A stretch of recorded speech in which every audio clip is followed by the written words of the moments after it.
গ্যাংটকে ভোরে ঘুম ভাঙার পর মনে হলো কি করি, গুগল করেই দেখি পাশেই বিষ্ণু পঞ্চায়ন মন্দির। যেই ভাবা সেই কাজ, গুগলের দেখানো পথ ধরে চলে এলাম বিষ্ণু পঞ্চায়ন মন্দিরে। আপনারা জাস্ট একবার দেখুন মন্দিরের স্থাপত্য শৈলী এত চমৎকার, পাহাড়ি আর আধ্যাত্মিকতার মিশেলে তৈরি এই অনবদ্য মন্দিরটি।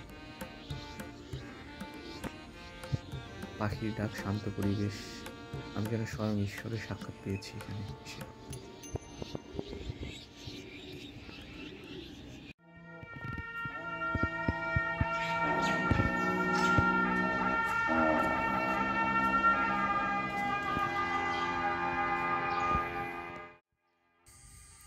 হঠাৎ করে নিস্তব্ধতা ভেঙে এক গম্ভীর গমগমে বাতাসে ভেসে এসছে।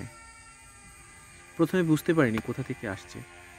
কিছুক্ষণ পরে দেখলাম মন্দিরের পেছনের দিকে একদল লামা 4-5 জন মিলে ঐতিহ্যবাহী ডুংচেন বাজাচ্ছেন।